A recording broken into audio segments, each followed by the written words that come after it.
Bom, gente, tudo jóia? Pra quem não me conhece, eu sou o Cícero Menezes, eu sou mestre em psicologia. Estamos aqui com mais um Papo de Bar e sejam bem-vindas, sejam bem-vindos. Vocês nos encontram no @Papo de Bar e no Instagram e também está disponível no Spotify e no YouTube toda sexta-feira às 14 horas. E eu tô aqui mais uma vez com minha amiga Marcela Abreu Rodrigues. Olá, pessoal, bem-vindo ao Papo de Bar e mais um episódio para vocês, feito aqui com muito carinho.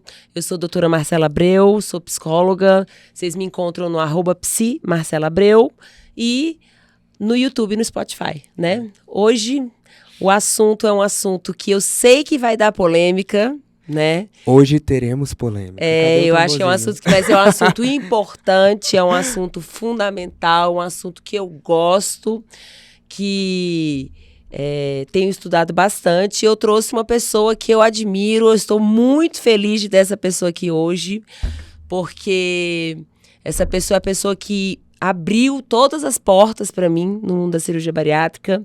Foi uma pessoa que acreditou em mim. Eu bati lá na porta do consultório dele e falei, posso trabalhar com você? Quero trabalhar com você. E ele não titubeou em nenhum momento. E em todas as minhas decisões ele me apoiou. Foi uma pessoa que me apoiou muito na minha carreira acadêmica.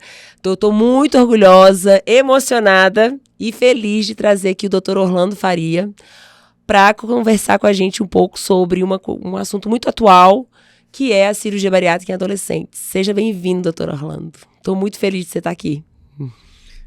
Obrigado, Marcela. É um prazer estar aqui com você, com o Cícero. E esses anos todos que nós trabalhamos juntos, foi um prazer trabalhar com você. Sou testemunha aqui do seu profissionalismo, a seriedade com que você encara esse assunto. Começou estudando, se especializou, se pós-graduou, fez mestrado, doutorado na UNB. É uma professora reconhecida, reconhecida no Brasil inteiro, uma grande psicóloga, um grande aquisição para a Sociedade Brasileira de Cirurgia Bariátrica. E é um prazer estar aqui com vocês. Vamos conversar, vamos falar. Você sabe que... Vamos sugar o Orlando? Vamos. Hoje é dia, Orlando. Se prepara. Você sabe que polêmica é comigo mesmo.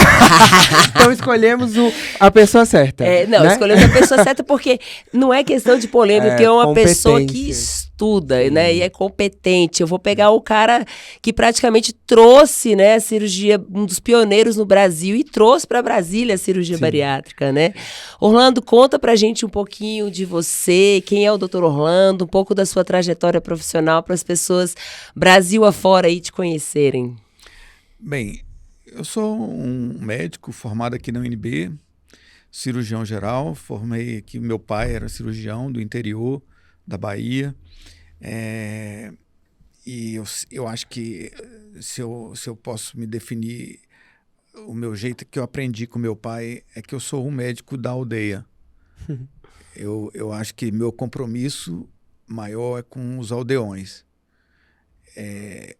Meu pai, a última época que meu pai operou foi em 1969. Seu pai era cirurgião geral também? Era cirurgião geral. Depois ele teve infarto e parou de operar, exerceu outras atividades na medicina, mas na parte administrativa. Mas até hoje, desde 1969, quando ele era cirurgião na Bahia, até hoje eu recebo pacientes que foram operados por ele ou que tiveram algum parente que operaram com ele e que sabe que o filho do Dr. Herculano é cirurgião lá em Brasília. Que legal. Então, essa noção do médico da aldeia, ela é uma coisa que está dentro de mim e é a maneira como eu conduzo a minha profissão. Uhum.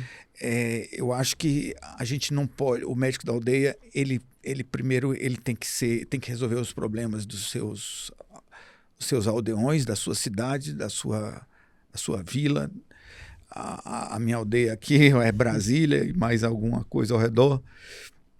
E ele não pode mentir.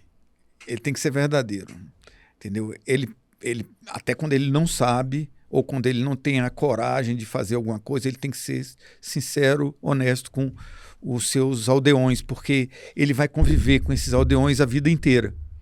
E os filhos desse médico vão conviver com os filhos daqueles aldeões. Igual até hoje eu convivo com os filhos dos pacientes do meu pai. É verdade. Entendeu? E você tem 5 filhos, né, Orlando? Graças a 5 Deus, tenho filhos. 5 filhos. 5 filhos. Maravilhosos. É verdade. Casado, gente, também. Eu não posso deixar de falar aqui, não. Vamos falar. Com a poderosa, maravilhosa, sensacional nutricionista Silvia Leite. Doutora Silvia vai vir no Papo de Bari também. Então, assim, é uma dupla aí dinâmica, né? Aproveitar agora a deixa para desejar os feliz aniversário para ela, que amanhã é o aniversário dela. É verdade. Pronto, é verdade. senão ela briga. Senão ela briga. É verdade. Orlando, a gente hoje vai conversar, né? O que a Marcela iniciou. A gente vai tocar em assuntos relacionados à adolescência e à questão da cirurgia bariátrica. A gente sabe que dentro dessa realidade, né? E chegando já no assunto de hoje, a gente sabe que a população está engordando nessas várias faixas etárias e que a adolescência não está fora desse processo, né, de ganho de peso. Como é que você enxerga esse adolescente que convive com obesidade atualmente? É um assunto extremamente grave. É um assunto grave do ponto de vista de saúde pública. E quando a gente lida diretamente com o paciente adolescente, criança com obesidade grave, a gente se envolve de uma maneira diferente. Uhum. E eu vou dizer uma coisa para você, apesar da gente sentir que há necessidade de operar, fazer cirurgia bariátrica, porque alguns casos são extremamente graves, não é fácil, não é uma decisão fácil. E durante esses 24 anos que eu trabalho com cirurgia bariátrica, eu já mudei minha opinião algumas vezes. Eu vou te dar um exemplo aqui, sempre a gente falando com muita franqueza, muita sinceridade, né? Que quem me conhece sabe que é desse jeito. Há uns 23 anos, eu operei um garoto de 15 anos de idade. Isso deve ter sido em 2001, mais ou menos. Eu operei ele e ele nunca mais voltou no consultório. Ele tinha 15 anos de idade, estava com diabetes grave, apneia do sono, já não estava mais indo para a escola, sofrendo muito problema, obesidade muito avançada. Eu operei. E ele nunca mais voltou no consultório. Eu fiquei sabendo dele, porque ele é da cidade de onde eu sou, lá no interior da Bahia. Uhum. E eu fiquei sabendo que não foi muito bem a cirurgia com ele. Foi bom durante o período, depois ele se perdeu muito. Ele, depois que ficou adulto, ele passou a beber muito e teve problemas sérios com isso e teve um reganho de peso completo, um fracasso total da cirurgia.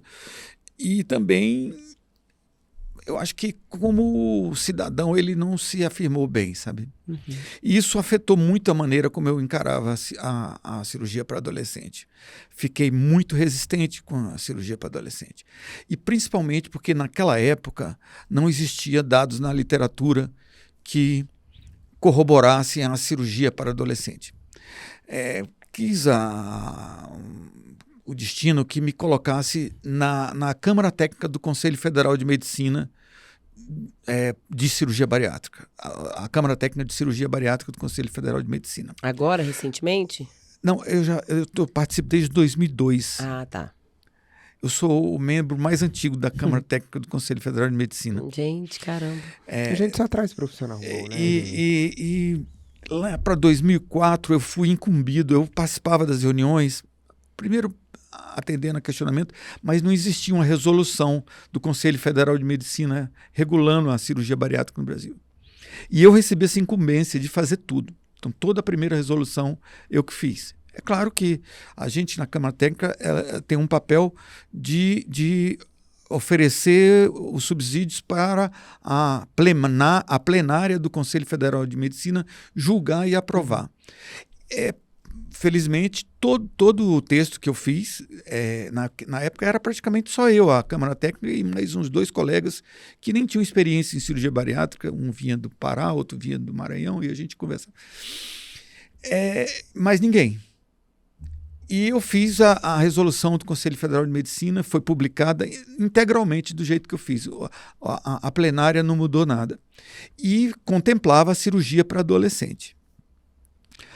Só que a primeira resolução, ela dizia que a cirurgia ela era para pessoas com mais de 18 anos. Certo. E entre 16 e 18 anos tinha que haver tinha que ser analisado de uma forma especial, com a indicação de 3 médicos diferentes. Tinha que formar uma junta médica para indicar a cirurgia. E eu enfatizava naquela época já o acompanhamento psicológico antes e depois da cirurgia, e principalmente com um caráter mais familiar no acompanhamento psicológico.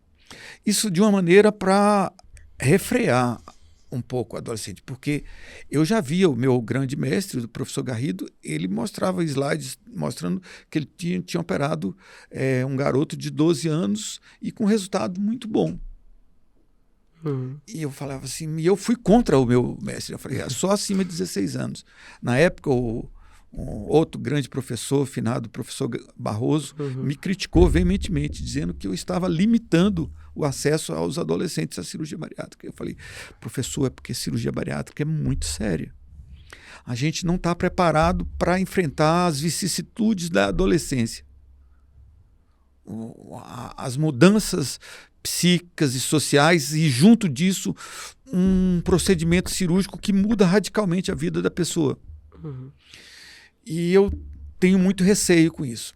Então isso meio que funcionou como uma ducha fria na cirurgia para menos de 16 anos no Brasil inteiro. Os planos de saúde não autorizavam, porque o Conselho Federal de Medicina não regulamentou essa cirurgia primeiro. Porque a justificativa é que não existia dados na literatura. E entre 16 e 18 anos também era bem complicado, Bem era complicado. uma burocracia bem grande. E 18 anos, a gente sabe que hoje adolescente Vai até 21, né? até 25 anos, muitas verdade. vezes. Verdade. Né? Bom, quis que as coisas caminhassem. O mundo deu voltas. O mundo dá muitas voltas. Nós tivemos alguns pacientes em comum, que nós operamos adolescente, preparamos, a gente tinha por hábito gastar no mínimo 6 meses preparando o paciente com a participação da família. Mas mesmo assim tive casos ruins. Um outro caso muito dramático que afetou muita gente, um paciente depois, um resultado muito bom, e depois que ele se formou, ele passou a apresentar uma compulsão por alcoolismo muito grande e veio a falecer em decorrência do alcoolismo. Isso deixava a gente muito... Então a gente foi... Quem pensa em atender melhor seus pacientes e se colocar no lugar deles, que todos os dias chegam esses pacientes, você tem que procurar as respostas. A gente procura a resposta no nosso guia, que é a ciência. E foram surgindo novos trabalhos mostrando resultados bons em adolescente. Com amostras grandes, né? Com amostras grandes. E entendeu? com tempo já um pouco maior de acompanhamento desses pacientes. E já agora em 2021, foi feita uma nova Câmara Técnica do Conselho Federal de Medicina. Eu sempre continuei participando, a maior parte desses 20 e poucos anos, mas agora uma Câmara Técnica muito grande. A reunião da Câmara, eu costumo dizer que parece um congresso de cirurgia, porque tem as maiores autoridades de endocrinologia, de cirurgia, de tudo, né? E saiu agora as coisas todas demoram um pouco para acontecer. Saiu uma nova convocação da Câmara Técnica agora para o próximo mês, para a gente já discutir a mudança completa da resolução, mais uma mudança naquela primeira resolução que eu fiz, né? E uma das coisas que deve ser contemplada é a cirurgia para adolescente. E, por coincidência, me incumbiram de apresentar os dados mais recentes e justificar alguma mudança ou não nos critérios de indicação para a cirurgia para adolescente. Porque apesar de ter sido criticado, desde 2004, quando saiu essa primeira resolução, até hoje ninguém mudou. Ninguém teve coragem de mudar. Agora que a gente está pensando em mudar. Orlando, você acha que tem que haver essa mudança? Acho. O que fez você mudar, né, de ideia, assim? Por quê? É porque se eu tive alguns casos ruins de cirurgia adolescente, eu também tive casos maravilhosos.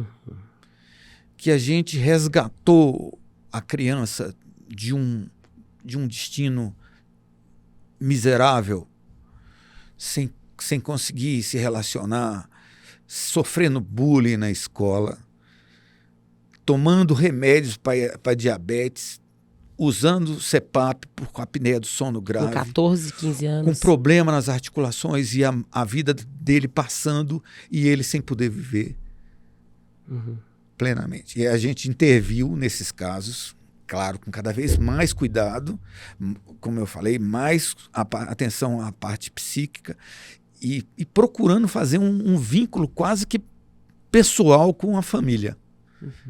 Que eu acho que é dessa maneira que funciona, sabe?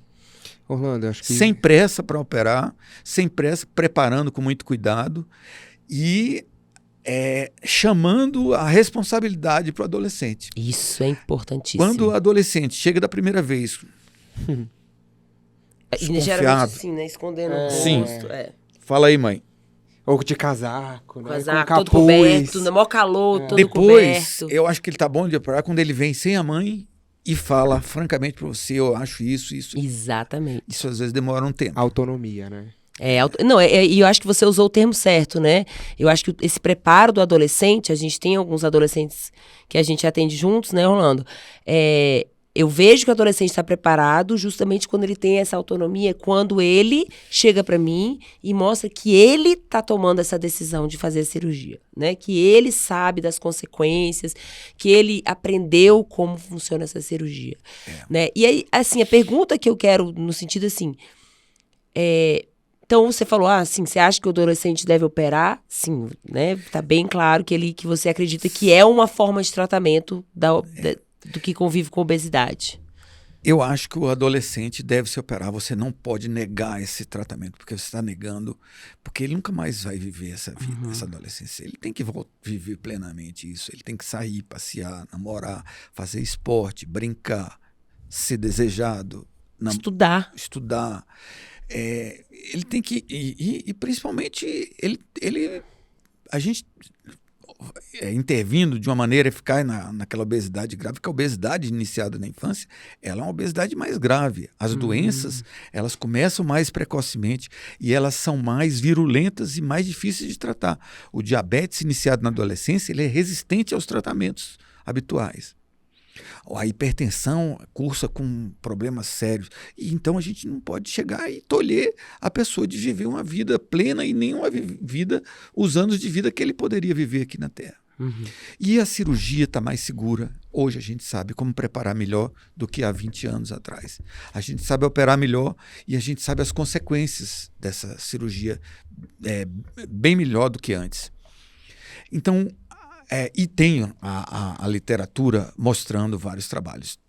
Um dos trabalhos que eu apresentei nessa reunião da Câmara Técnica, justificando a mudança da Conselho Federal de Medicina, existe uma declaração, um statement da Sociedade Americana de Pediatria, dizendo que não pode negar a cirurgia bariátrica para crianças e adolescentes. É uma falha ética. E os trabalhos têm mostrado, principalmente, que mesmo quando você faz numa fase muito precoce da vida, tem trabalhos de acompanhamento de adolescentes operados até 10 anos de idade, por mais de 10 anos, que não interfere no desenvolvimento ósseo, na sua puberdade e tal. Entendeu? Porque isso era uma coisa que muitas pessoas pensavam que a gente não vai, a gente tem que esperar ele ter todo o desenvolvimento ósseo e vai, né, a puberdade para depois operar. Isso. Então não interfere, né? Ainda tem uma coisa melhora, né? Melhora. Tem algumas coisas interessantes assim mais recentes, assim, que uma popularização de uma cirurgia que é a cirurgia de sleeve, que é uma cirurgia que dá menos problema nutricional a longo prazo. Isso é uma verdade. E eu acho que vai bem para o adolescente, sabe? Porque ela produz menos problemas, deficiência de ferro, menos deficiência de cálcio, menos deficiência de vitaminas do complexo B. E é uma cirurgia que tem ganhado cada vez mais popularidade. E no meio de cirurgiões que operam adolescente, é uma cirurgia que tem caído muito bem. Entendi. Além do mais,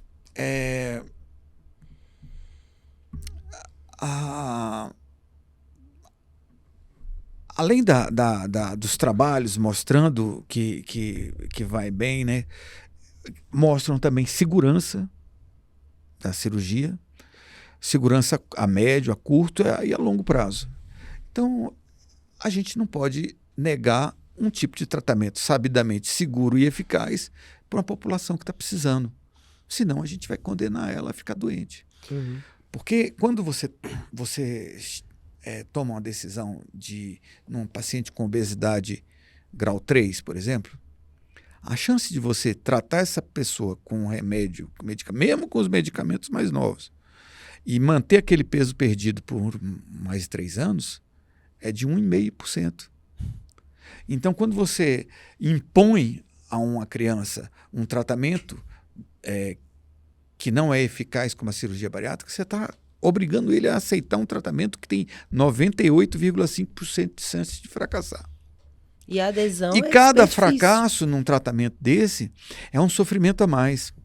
Dieta não é uma coisa inocente, inócua, não. Várias dietas fracassadas, você sabe muito bem, isso aí é a origem de uma série de distúrbios alimentares. Transtorno compulsivo alimentar periódico, binge eating, que é a mesma coisa, bulimia, e etc. Síndrome do comer noturno. Comer noturno, beliscar, entendeu? Perda do controle sobre comer, preocupação excessiva com comida. Porque fica na restrição, né? Naquele ciclo de restrição e vai, volta, naquele sanfona, né? E isso faz, fisiologicamente também, isso é péssimo, né? Para a saúde do adolescente. E fora, psicologicamente, ele vai se sentir... Aí vem aquele estigma, né? Dele se sentir fracassado, culpado. Então, além dele ter a doença, a obesidade... Ele tem aquele estigma que é imposto pela sociedade de que ele é fracassado, de que ele é uma pessoa que não dá conta, né? Então, isso serve para os adultos também.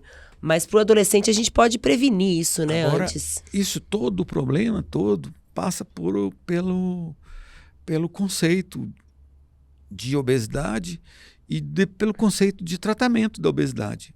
Então, a maioria das pessoas, ainda hoje, de uma forma errada, prejudicial, acredita que a obesidade é um problema de força de vontade. Uhum. E que para tratar a obesidade basta fechar a boca e fazer exercício físico.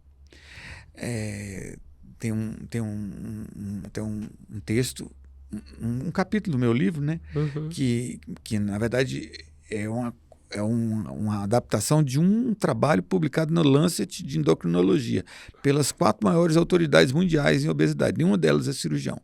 Falando que a grande mentira do tratamento da obesidade é dizer que você pode tratar a obesidade com dieta e exercício. Uhum. Por que não trata? Você tem que ser mais agressivo, é uma doença de difícil tratamento. E se você acreditar que você trata com dieta e exercício, você está acreditando que a obesidade é por causa de uma decisão. E se você não consegue resolver, é porque você não teve força de vontade. Uma escolha. E isso, quando você tem qualquer doença que diz assim, você escolheu essa doença, já é uma coisa braba, né? Muitas doenças são diagnosticadas só no laboratório. E a obesidade, que é diagnosticada quando você vê a pessoa. Sim. A gente tem falado muito isso aqui no Papo de Bari, né? Que ela é uma doença visível, né, Cícero? E a gente tem falado assim também que quem ia optar em ter uma doença desse tipo tão agressiva, que gera várias consequências sociais, financeiras, fisiológicas e um monte de coisa, né, Orlando? E aí, a gente até brincou, né, assim, falando, quem é que tem um pesadelo e diz, não, peraí que agora eu quero ter obesidade, né? Quem chega de uma hora... Porque opções são assim, né? A gente acaba tomando decisões que vão levar para aquele lugar.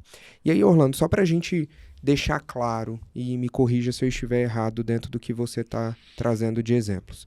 Os casos que você demonstrou que não foram satisfatórios, né, as cirurgias que foram feitas em adolescentes, mas que não tiveram um bom resultado, tiveram, na verdade, um insucesso nesse processo, você acredita que esteja relacionado à não adesão aos tratamentos pós-cirúrgicos, ou você acha que foi alguma coisa técnica, alguma coisa desse tipo? Pra gente Ou algo inerente à adolescência? O que você acha? O que eu acho é que houve uma associação, mas a gente não sabe se tem causa e efeito. Se foi a cirurgia bariátrica que fez isso. Provavelmente não. Muitos desses pacientes com desenvolveram alcoolismo, eles tinham história familiar importante de alcoolismo também. A gente, quando faz a cirurgia bariátrica, na verdade, a gente está reprogramando o cérebro para diminuir o peso, a quantidade de gordura. Na verdade, a gente tem uma quantidade de gordura estabelecida no nosso cérebro como objetiva, como um set point, que a gente chama, que é o peso que o seu corpo deseja. É a quantidade de gordura que ele deseja. E essa quantidade varia de acordo com a vida. Por exemplo, quando a mulher engravida, essa meta de gordura, essa set point, aumenta. E ela ganha peso naturalmente. Quando acaba a gravidez, ela perde aquele peso. Então, esse set point, que é um ponto de equilíbrio da quantidade de peso, ele está desequilibrado para cima. É isso que é a origem da obesidade. A cirurgia bariátrica, ela reduz esse set point. Isso parece estranho para a maioria das pessoas que nunca viram falar esse conceito, mas isso se aplica tudo no nosso corpo. Se você toma 2 copos de água desse aqui rapidamente, o seu corpo percebe que a quantidade de água está fora do ponto que ele deseja de água. Aí, imediatamente, o seu rim vai começar a funcionar mais e eliminar aquele excesso de água. Daqui a pouco você vai querer ir no banheiro, fazer xixi. Se você está atravessando um deserto e não tem água, o seu corpo vai perceber que está faltando água. Ele vai aumentar a sua sede, vai diminuir a produção de urina. A quantidade de glicose no sangue da gente é do mesmo jeito. Quando você acaba uma refeição, a glicose sobe. Aí o corpo percebe que está fora do set point de glicose no sangue. Aí secreta insulina e a insulina faz baixar a glicose. Quando você está em jejum muito tempo, sua glicose cai. O corpo percebe que está fora daquela faixa. Aí secreta glucagon, o pâncreas secreta glucagon, o fígado produz glicose através da quebra do glicogênio e a glicose sobe no sangue. Tudo no nosso corpo é assim. A pressão arterial também é assim. E a quantidade de gordura também. Só que por várias razões, essa quantidade de gordura está elevada e você está sempre ganhando peso. Esse set point está sempre elevado. A cirurgia bariátrica, através de mecanismos muito complexos, que não são só diminuição da capacidade de comer. Não são só mecânicos, né? E nem é diminuição da absorção dos nutrientes. É uma coisa muito mais complexa, envolvendo apetite, saciedade, gasto energético. A cirurgia bariátrica reduz esse set point. Mas existem coisas que estão sempre lutando contra a cirurgia bariátrica, que elevam esse set point. São 6 coisas, basicamente.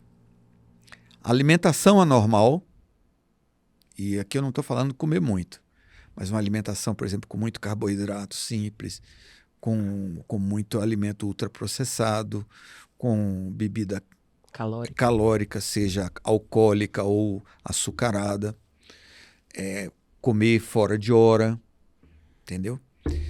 É a alimentação anormal. Isso é uma coisa que eleva esse set point. Segunda coisa, músculos inativos. Os músculos, eles não são feitos só para a gente se movimentar, para sustentar o nosso esqueleto, não. Ele tem uma função bioquímica também. O músculo, ele retira a glicose do sangue sem precisar de ação da insulina. Então, ele ajuda a controlar o metabolismo da glicose, diminui a necessidade de insulina. Quanto menos insulina você tiver, menos gordura você vai ter, né? A insulina é um hormônio obesogênico, ele produz obesidade. Então, o músculo ativo é fundamental. O músculo inativo eleva essas 7 pontos de gordura corporal. Outras razões também. Não é só aquele negócio de queimar caloria enquanto você está fazendo na esteira lá, está dizendo que está queimando. Aquilo é bobagem. Não, é exercício de força, né? O músculo ativo, ele tem esse papel no controle da glicose, ele melhora o humor, ele melhora o sono, ele até melhora o apetite, porque você pode até comer mais quando começa a fazer atividade física. Muita gente que quer perder peso fazendo atividade física, na verdade, tem um efeito contrário, porque ganha peso, porque aumenta a fome. Mas aumenta a quantidade de gordura marrom, que é uma gordura que gasta energia. Então, músculo inativo eleva esses 7 pontos de gordura corporal. Terceira coisa, estresse crônico. O estresse crônico está associado à secreção de um hormônio chamado cortisol, que faz acumular peso, aumentar o peso. É uma proteção, né? O estresse agudo, que sobe a adrenalina, vamos dizer assim, que é uma reação aguda para você ou fugir ou lutar, esse ajuda a perder peso. Mas o estresse crônico, principalmente aquela pessoa que está sofrendo com a doença na família, a gente pode ver o exemplo agora da pandemia, né? Como as pessoas aumentaram o peso, né? A pessoa que sofre uma relação Luto, abusiva, relação abusiva, bullying no trabalho, na escola, essa pessoa tende a ganhar peso. Quarta coisa, sono ruim. O sono ruim, ele desregula todo esse 7 pontos de gordura corporal para cima. Durante o sono é onde a gente equilibra esses hormônios que fazem a gente comer menos, que fazem a gente ter mais saciedade e que aumenta a sensibilidade à leptina, o hormônio do crescimento. Durante o sono com a arquitetura normal, a pessoa ajuda a perder peso. Então, sono ruim também eleva os 7 pontos de gordura corporal. Quinta coisa é o ritmo circadiano alterado.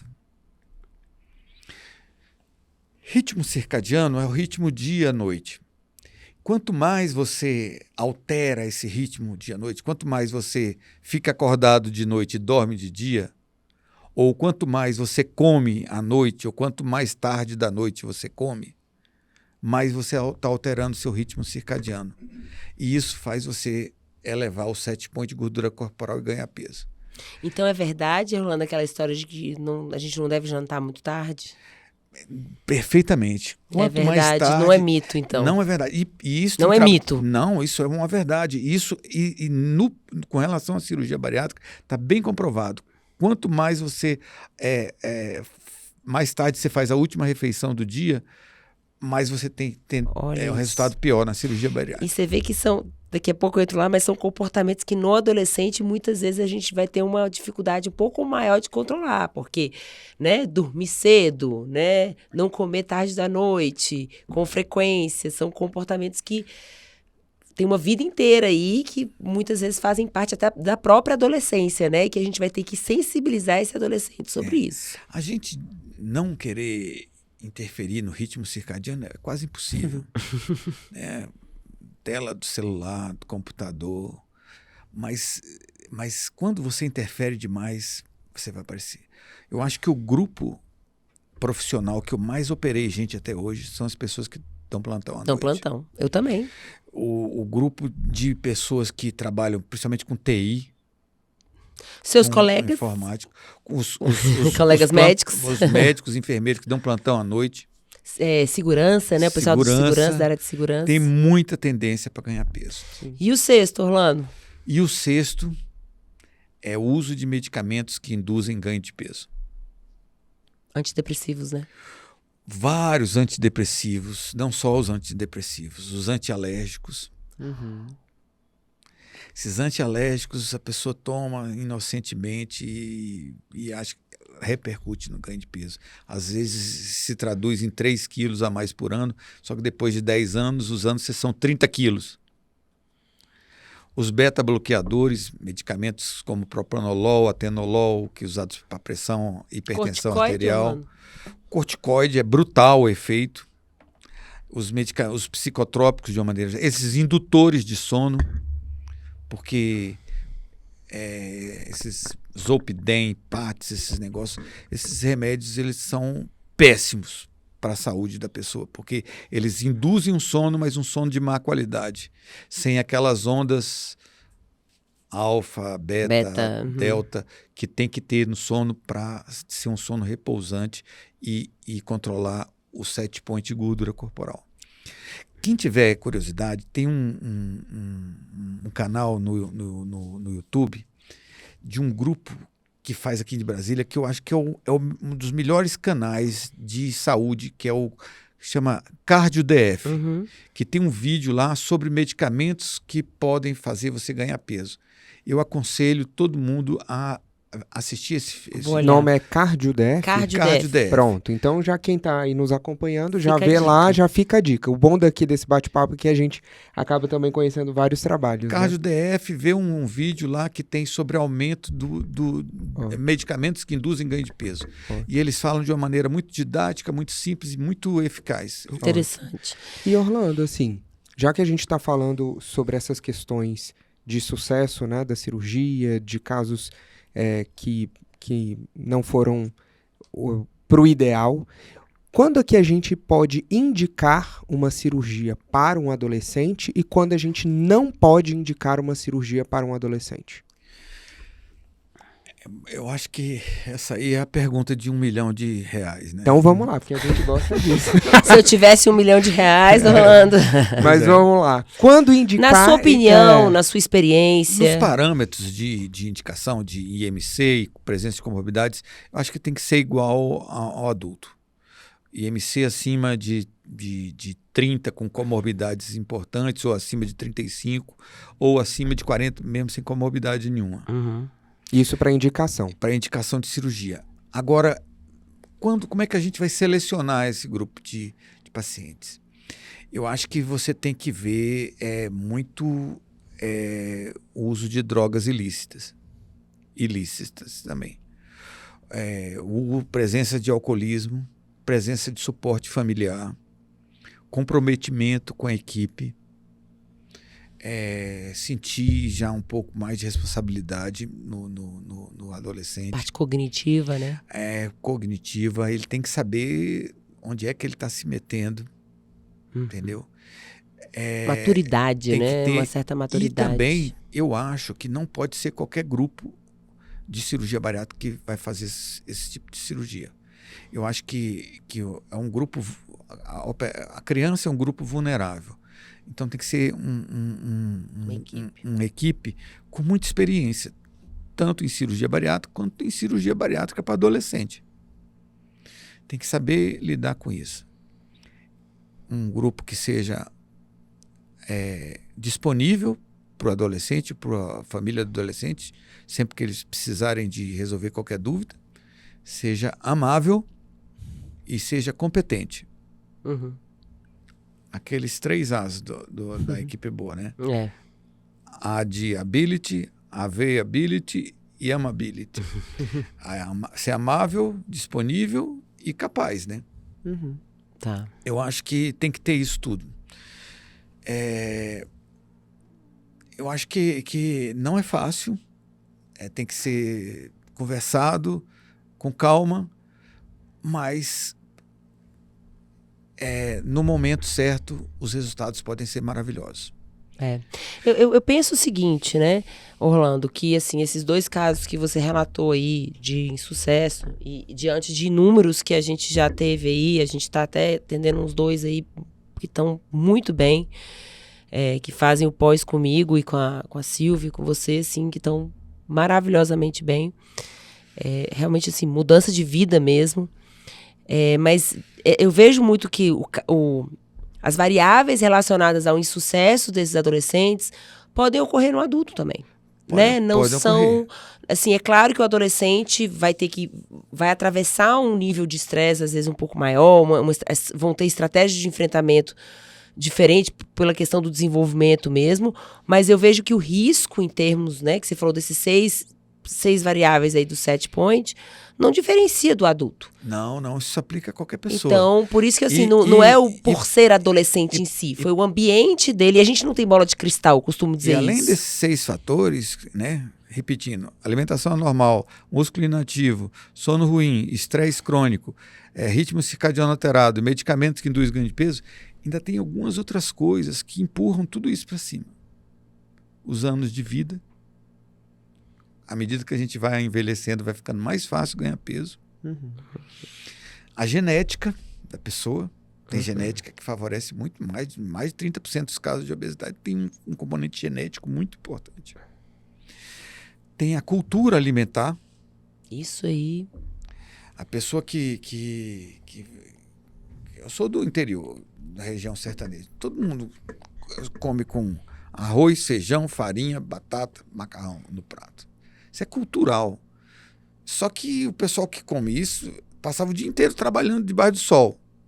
Se mexendo. Se mexendo o tempo inteiro. Agora, quem fica sentado na cadeira e come isso, culturalmente acostumado a comer assim, vai ganhar muito peso. E ainda tem aquela pessoa que cria um ambiente, não só no seu trabalho, mas na sua casa, um meio ambiente altamente palatável. que favorece elevar esse set point de gordura corporal. Comida exposta na casa, em tudo quanto é lugar, bolo, biscoito, esse negócio. Geladeira cheia de guloseimas. No trabalho, aquela copinha que todo mundo traz um pãozinho de queijo, um docinho, um bolinho, um negócio. E todo mundo vai bater papo ali, tomando café com açúcar o dia inteiro e mais. Então, o mundo hoje é muito tóxico. Por isso que, assim, é mais uma evidência isso aí, a gente fala isso muito, de que independente se for adolescente, adulto, o acompanhamento é fundamental, porque assim, fez a cirurgia, a gente fez o pré-operatório e tudo, mas a gente não tem bola de cristal. E outra coisa que é importante, que eu vejo uma certa dificuldade do adolescente, que é uma coisa que eu bato muito na tecla, não sei se você percebe isso também, às vezes eles não voltam porque eles têm vergonha. Eles têm vergonha de chegar e falar assim, doutor Orlando, é o seguinte, agora eu tô numa escola nova e o lanche da escola é assim, assim, assado, e eu não tô conseguindo me controlar, o senhor pode me ajudar? Eles têm vergonha de falar isso porque eles acham que fizeram a cirurgia e adultos também acontece isso. E que, pronto, eles têm que se responsabilizar por aquilo, sendo que você tem uma equipe que estuda isso o tempo todo, que vão ter ferramentas para poder te ajudar, né? Isso aí, Marcela, é uma coisa assim como... eu acho que é obrigação.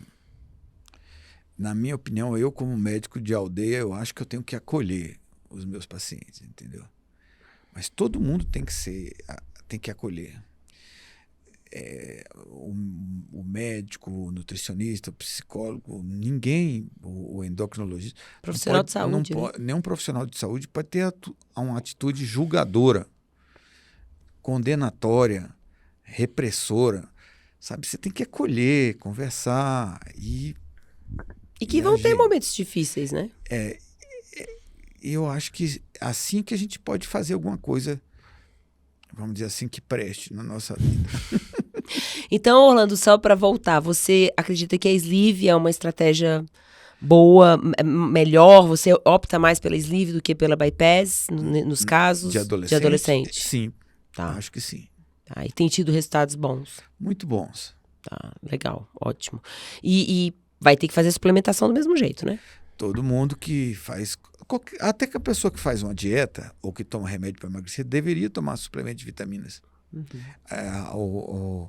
As guidelines das sociedades internacionais principais do mundo que tratam de tratamento da obesidade, qualquer tratamento para obesidade, até dieta, tem que tomar vitamina. Até ajuda a funcionar melhor a dieta. É verdade. Eu acho que a gente conversando aqui sobre adolescente, eu acho que o nosso grande desafio quando a gente fala sobre a cirurgia com adolescentes é que, na verdade, a gente tem que preparar esse adolescente para ter uma autonomia, né, que os adultos conseguem talvez lidar com isso de uma forma melhor. Esse adolescente, a gente precisa preparar ele com um suporte social mais perto dele, né? A família, de fato, tem que estar lá. E o nosso grande desafio é como alterar esse padrão familiar, né? De pais e mães que, às vezes, têm um quadro também de obesidade, têm um comportamento alimentar inadequado, um autocuidado muito ruim. É Né? verdade. Então, eu acho que quando a gente está falando de adolescente, o nosso grande desafio é como preparar também, principalmente, essa família nuclear, que é pai, mãe e irmãos. Porque, às vezes, é o adolescente que está lá operando, que muitas vezes é o dito problema familiar, né? Que está ali visivelmente mostrando, né? A obesidade mostrando. Aí tá, tratei o problema, né? Porque ele está magro.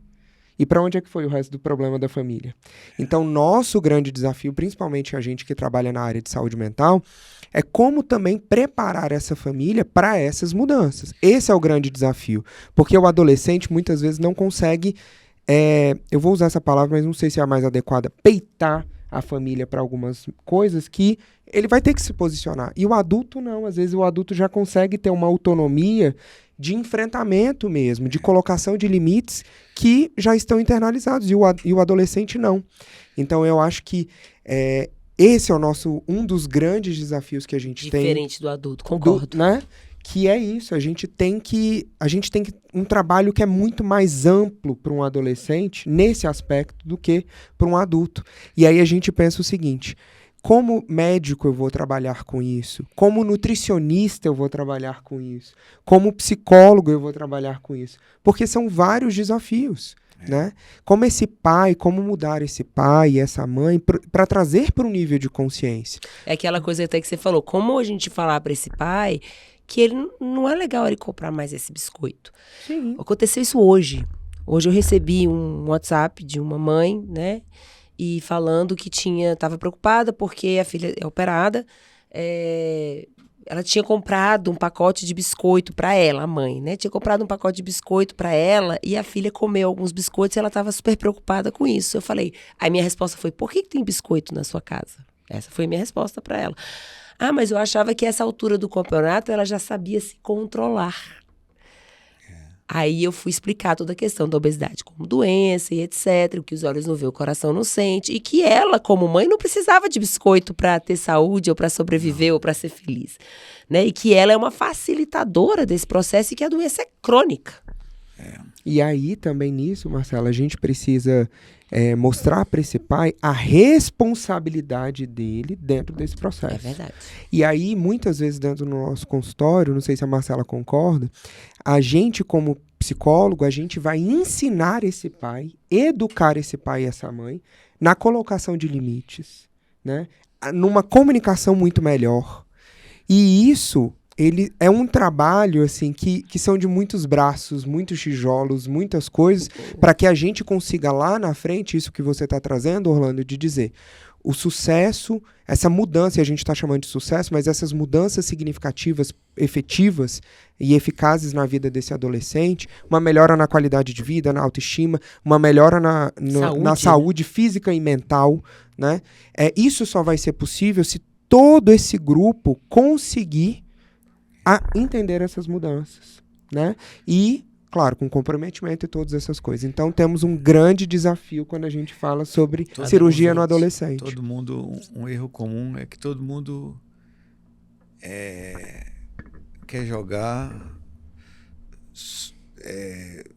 confiando na força de vontade.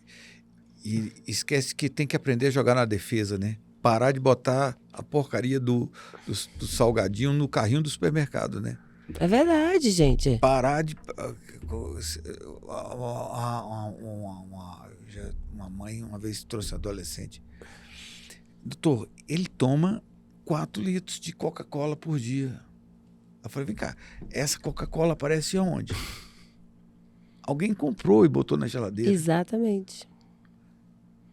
E eu ainda falo mais. Quem precisa de Coca-Cola? Ah, e quando fala assim, mas é porque eu não preciso emagrecer, eu não tô de dieta. Mas eu falei, mas você precisa de Coca-Cola? Não precisa. E eu pergunto assim, o que é rede de apoio? Não é só estar presente, né? O meu doutorado foi sobre isso.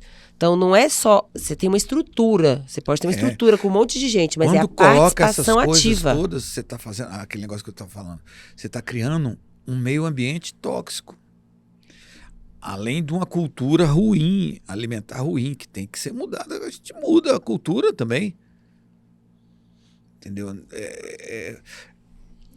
A gente só muda comportamento se a gente mudar o ambiente. Se a gente não mudar o ambiente, exatamente. a gente não muda o Agora, comportamento. por outro lado, Cícero, quando você atinge as pessoas, É verdade. o resultado se multiplica. A família inteira passa a ter hábitos mais saudáveis. Emagrece. O ambiente na casa fica mais sadio, o ambiente alimentar, a cultura alimentar Isso muda. é verdade.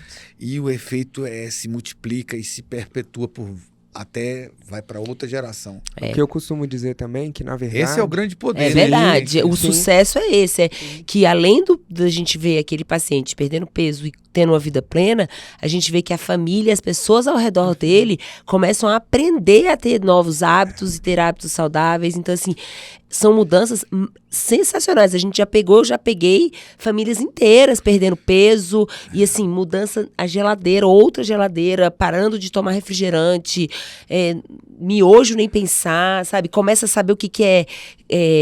A Silvia ensina muito bem isso, né? A ler rótulos de alimento e ver o que é, o que não é, o que não pode, o que pode, assim. E impressionante como as famílias começam a aprender e se envolver, né? Esse envolvimento no tratamento que eu acho que é muito importante. Eu gosto muito de trabalhar com família, né? Eu adoro falar sobre isso. E quando a gente fala sobre a questão de obesidade com adolescentes, a gente também precisa, dentro do nosso processo de preparação, né, de psicoeducação com esse adolescente, porque a gente chama que é um processo de psicoeducação, a gente trabalha uma coisa também muito importante, que é a conscientização da família do que é a obesidade. É como um dos nossos papéis é pegar um espelho e mostrar para essa família um retrato, um cenário das coisas como estão. E aí essa família chegar e essas mudanças vão acontecer quando eles olharem para esse espelho e dizer, opa, alguma coisa aí não está funcionando bem. E aí a gente vai trabalhando esse processo para que todos entendam e se envolvam nessas mudanças comportamentais, ambientais, enfim. Que Posso o adolescente só polemizar exige. um pouquinho? Pode, vamos lá. Orlando, por que tem tantas pessoas ainda contra a cirurgia bariátrica no adolescente? Por que é algo que se discute tanto? Assim, tem evidências, a gente vê melhora na saúde, qualidade de vida desses adolescentes, sobrevida. Por que ainda existe um número significativo de colegas seus, inclusive cirurgiões, endócrinos e na comunidade médica mesmo, de profissionais contra, né? E assim, contra com força. Outro dia, uma paciente nossa, né? Eu operei uma paciente de 13 anos. Estava até indo contra a resolução do Conselho Federal de Medicina, que ainda não regulamentou a cirurgia para menos de 16 anos. Mas eu operei de 15 anos, de 13 anos. E eu procurei tentando alguma coisa, uma justificativa para o plano de saúde, um parecer de um endocrinologista pediátrico, para dar um parecer. A mãe rodou a cidade inteira. Rodou. A gente rodou São Paulo também, procurando tudo. Eu falei, vai com fulano que é meu amigo, endocrinologista. Todo mundo se recusou.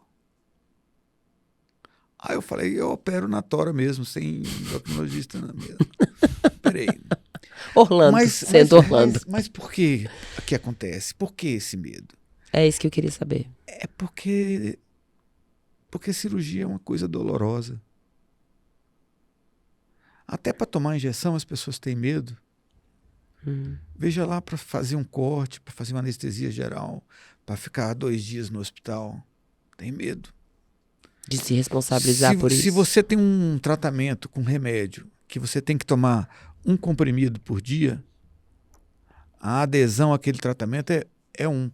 Se você tem que tomar 6 comprimidos por dia, mesmo que seja uma coisa importante, a adesão cai muito.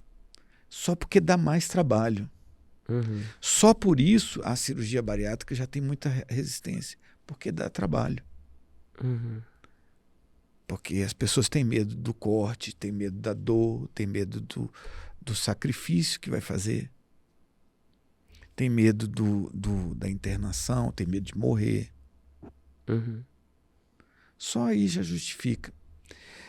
Isso é uma coisa natural, normal nas pessoas. Ainda tem muito da ignorância também. As pessoas ainda acreditam que a mortalidade é alta, quando hoje, num serviço de excelência, de grande volume de cirurgia, a mortalidade de cirurgia bariátrica hoje é menor do que a de cirurgia de vesícula. É praticamente 0. Tem gente que vê um caso ruim e generaliza. Entendeu? Então tem várias justificativas de por que muita gente é contra a cirurgia. Falta de conhecimento também, né? Falta de conhecimento, de dados. O medo natural mesmo de fazer uma coisa mais difícil. As pessoas já melhorou muito isso, sabe? Há alguns anos atrás, eu não vou citar o nome daqui da pessoa, mas uma amiga minha, médica, eu estava numa festa, todo mundo batendo papo e tal, e alegres, bebida e tal. Aí eu já conhecia ela há muito tempo. E eu falei assim, eu nunca fiz isso com ninguém. Eu falei assim, fulana, deixa eu te operar e fazer a cirurgia bariátrica com você, eu sei que você está precisando. Ela me deu o maior fora do mundo, sabe? Ela me deu um esculacho na frente de todo mundo, que eu fiquei tão sem graça, sabe? Ela falou, você me respeita, você acha que eu vou fazer uma mutilação dessa com o meu corpo? É essa palavra que usam muito. Aí você me ensinou uma coisa, pode falar aí. Aí eu fiquei sem graça, botei minha viola no saco, eu falei, também, bem feito. Não tinha nada que perguntar, ela não perguntou nada. Essa pessoa, pouco tempo depois, morreu por consequências da obesidade. Complicações da obesidade.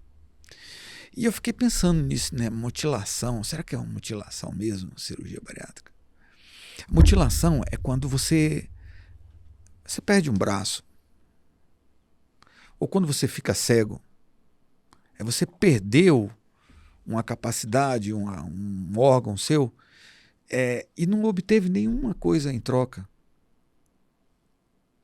É uma doença que mutila, ou quando você não sai, quando a vida pode ser mutilada, uma vida sem convivência com os outros, sem amizade, sem amor, sem limitação carinho. física. Limitação física. Isso é uma mutilação. Cirurgia bariátrica não é mutilação. Cirurgia bariátrica é sacrifício. É você fazer uma perda, você ter uma perda voluntária para obter uma graça. É uma palavra religiosa, né? Fazer o sagrado, sacrificere. É isso que é. Mas quando eu já sabia disso, essa colega, essa amiga, ela já tinha perdido a hora. Eu acho que eu fui culpado, porque eu falei numa hora errada, talvez tivesse falado em outra situação, né? Mas ela dificilmente iria fazer a cirurgia, porque ela tinha uma resistência natural. Entendi. Orlando, e todo mundo tem direito de ter, né? Ninguém é obrigado a operar. A gente adora esses momentos fofoca, né? De compartilhamento, assim, das nossas histórias de vida. E essa ideia de mutilação foi você que me ensinou, né? Você já me deu esse exemplo. Então, mutilação, a obesidade mutila seu corpo, Mutila. né? A obesidade, a doença, ela mutila seu corpo. Você se sacrificar para trazer melhoras e benefícios, isso não é mutilação. Isso é, na verdade... É sacrifício. É perder uma coisa, perder alguns dias fazendo dieta pré-operatória, pegar uns dias fazendo exames pré-operatórios que são dieta líquida, cansativos, fazendo uns dias no hospital, indo nas consultas regularmente, ouvindo, tirando sangue para fazer exame laboratório, tudo isso é sacrifício. Mas você obtém uma graça, né? Você obtém os ganhos, a melhora de uma série de problemas de saúde. Você vive a vida mais plenamente, ganha anos de vida lá na frente, sem dúvida. Hoje os trabalhos ainda tem essa outra coisa, tem muita gente, quem opera vive menos. Não. Então a gente tem hoje trabalhos vamos dizer assim, financiados por governos, com milhares de pacientes acompanhados por 30 anos, igual o SOS, o Swedish Obesity Subjects, um trabalho feito na Suécia, longitudinal, com um acompanhamento de dezenas de anos e mostrando que com o grupo controle não operado, o grupo que foi operado vive muito mais. Acho que é 10 anos mais, né? Acho que foi mais ou menos não isso. Sei, não. Tem outros trabalhos, um trabalho de um sujeito publicado no New England, chamado Ted Adams, que ele mostrou que a mortalidade por causa do diabetes com a cirurgia bariátrica diminui mais de 96%. Gente! Sabe, tem vários trabalhos mostrando que as pessoas vivem mais, mas a maioria da população ainda acredita nesses mitos, né? Vive menos. Por isso que nós estamos aqui, por né? Isso o que, Papo de Bari. Por isso que a gente está conversando e trazendo você, né, e outros profissionais para a gente, de fato, esclarecer e trazer para todo mundo que nos vê e nos ouve de uma forma técnica, mas uma forma objetiva, clara, científica, mas para que as pessoas entendam. E, Orlando, a gente ficaria aqui horas conversando. Horas. A gente queria agradecer a sua presença, mas antes da gente ir embora, a gente queria saber onde as pessoas te encontram, se divulgue, onde você está atendendo, o @ da clínica, da Silvia, de todo mundo. As pessoas, como é que as pessoas podem te mandar perguntinhas ou te encontrar, falar com você? Olha, eu tenho meu consultório lá no Centro Clínico Via Brasil, sala 337. Aqui em Brasília, viu, gente? Aqui em Brasília. Atendo também nos pacientes de convênios que a gente não atende no consultório, na Rede Dó.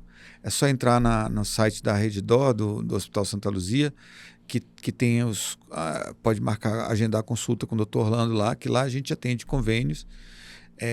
Tem uma maneira que eu comecei a usar há pouco tempo, mas tem dado bons resultados, é o Instagram, Dr. Orlando Faria.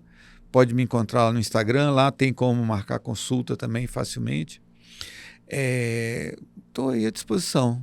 Gente, o Dr. Orlando também tem um livro, né? Que é um livro muito bom, Orlando. Então vamos divulgar aqui o livro do Dr. Orlando. É mesmo. É mesmo, é um livro ótimo.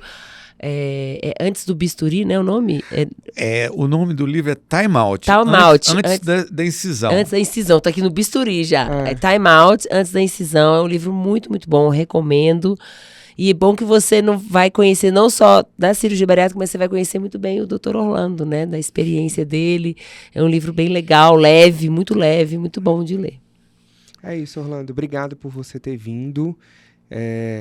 Fala aí também, aproveitar e falar o @ da Silvia, né? Já falei, verdade. Porque senão a Silvia vai chegar. Não, como assim? A doutora Silvia é dona da pensão onde eu moro. E ela, eu conheço muita gente que mexe com cirurgia bariátrica. A gente trabalha junto há 23 anos e eu nunca vi ninguém estudar tanto como ela. Ela já tem mais de 100 trabalhos publicados em revistas internacionais.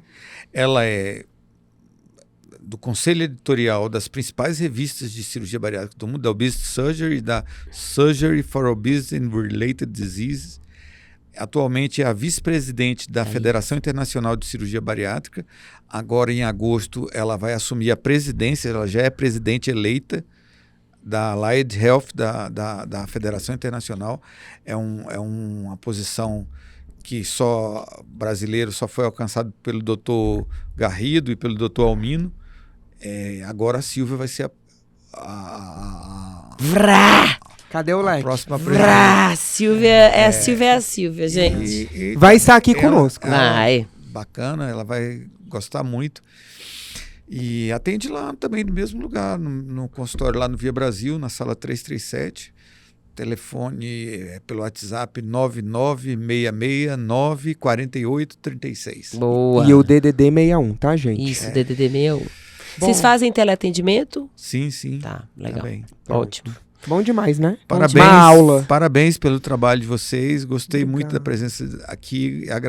Agradeço mais uma vez por ter metido aqui nesse programa bacana. Ótimo. Obrigado. A gente vai querer você aqui mais vezes. Quando tem assunto polêmico, você sabe que é o Orlando, né? Mas é porque, assim, lógico, muitas coisas que o Orlando sabe, a sua experiência e você como médico também é fantástico, Da né? aldeia, né? É da aldeia, Aprendi isso hoje. E fora o conhecimento científico e técnico, que é, né, uma coisa que eu sou muito fã, né? Muito fã. Gente, muito, muito obrigada. Orlando, muito obrigada. Estou muito orgulhosa de ter tido você aqui. Ela ficou emocionadinha Muito no início, tá? mesmo. Porque vocês não estão aqui do lado dela, ela ficou bem emocionada. Eu tô muito orgulhosa. É uma pessoa que eu tenho uma gratidão imensa. Eu sempre falo isso para ele e para Silvia. Eu devo muito à minha carreira, né? E o sucesso da minha carreira também a todas as portas e oportunidades que eles me deram. Gente, muito obrigado por vocês estarem aqui com a gente em mais um episódio. Não esqueçam de curtir, compartilhar com amigos, familiares, com todo mundo que vocês conhecem. E um beijo. Onde que o povo te procura? No Instagram acha? é no @psi_Marcela_Abreu. Pode me seguir lá, mandar perguntas, que se tiver pergunta também pro Orlando, não achou ele, eu mando pra ele, ele responde. Pode gente, deixar. Manda, pode deixar. Bom, gente, muito obrigado por mais um episódio do Papo de Bari. Eu sou o Cícero, vocês me encontram no Instagram, @CíceroPsicólogo. Não deixem de nos seguir no Spotify e no YouTube, no @Papo de Bari. É isso, gente. Um abraço e até o próximo. Beijo.